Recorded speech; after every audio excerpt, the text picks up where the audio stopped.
नमस्कार। चलिए सीधे मुद्दे पर आते हैं और बात करते हैं बिहार विधानसभा चुनाव 2025 की।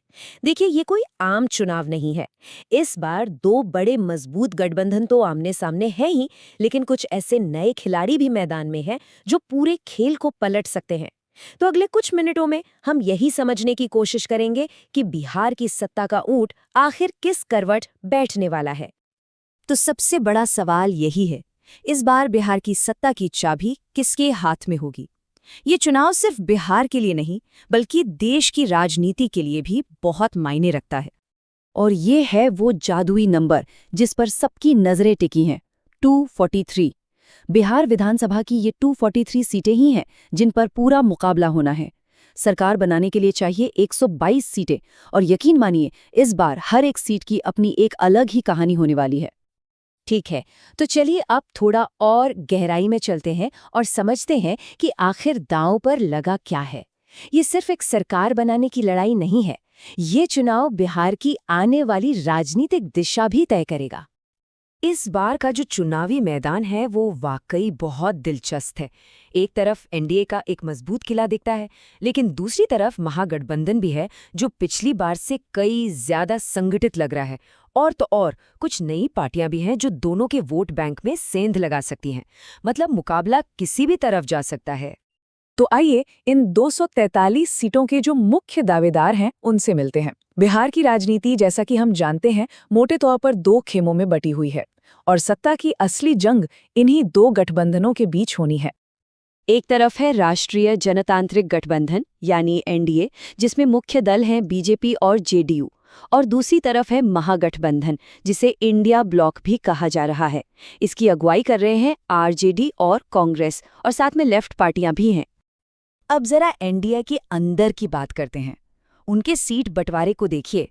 सबसे दिलचस्प बात यह है कि बीजेपी और जेडीयू लगभग बराबर बराबर 101 सीटों पर लड़ रहे हैं।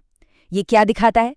ये दिखाता है कि गठबंधन में दोनों ही पार्टियां खुद को बराबर का हिस्सेदार मान रही हैं। और हाँ, इसका असर मुख्यमंत्री पद की दावेदारी पर भी पड़ सकता है।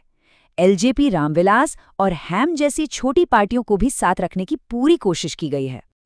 वहीं अगर महागठबंधन को देखें तो उनकी रणनीति थोड़ी अलग है।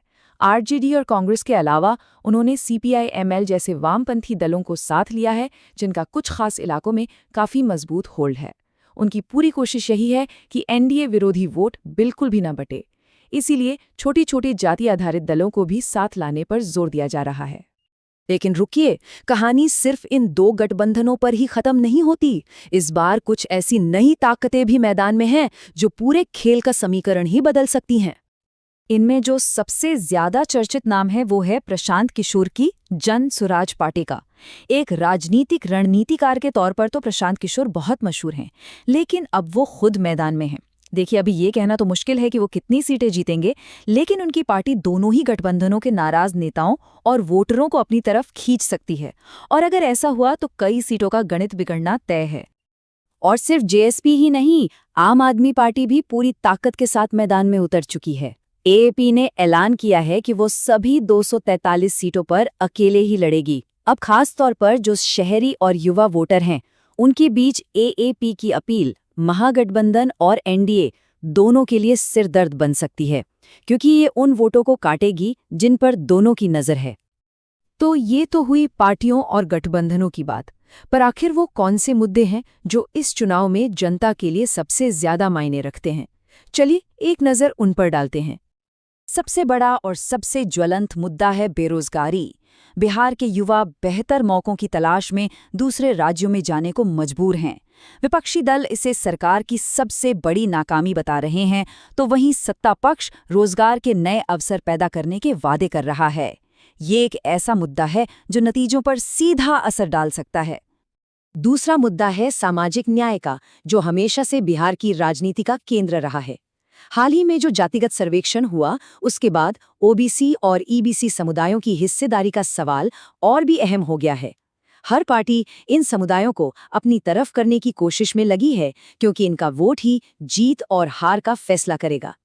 और एक तीसरा, थोड़ा अप्रत्याशित लेकिन बहुत महत्वपूर्ण मुद्दा सामने आया है, ये है वोटर लिस्ट का। मतदाता सूची में संशोधन और कुछ नामों के कटने पर जो विवाद उठा है, उसने चुनावी प्रक्रिया की निष्पक्षता पर भी सवाल खड़े कर दिए हैं। तो ये थे वो बड़े मुद्दे और समीकरण जो इस चुनाव की दिशा तय कर रहे हैं। अब सवाल ये है कि इन सब का फैसला कब और कैसे होगा। तो ये तारीखें याद रखिएगा, बिहार की जनता 2 चरणों में अपना फैसला सुनाएगी, 6 नवंबर और 11 नवंबर को। और फिर 14 नवंबर को ये साफ हो जाएगा कि अगले 5 साल के लिए बिहार की कमान किसके हाथ में जाने वाली है। तो कुल मिलाकर तस्वीर ये बनती है कि एक तरफ एनडीए का स्थापित किला है, जिस पर विपक्ष और नई पार्टियां मिलकर चारों तरफ से हमला कर रही हैं। ये चुनाव सिर्फ सरकार बदलने का नहीं, बल्कि बिहार की राजनीति में एक नए अध्याय की शुरुआत का भी मौका बन सकता है।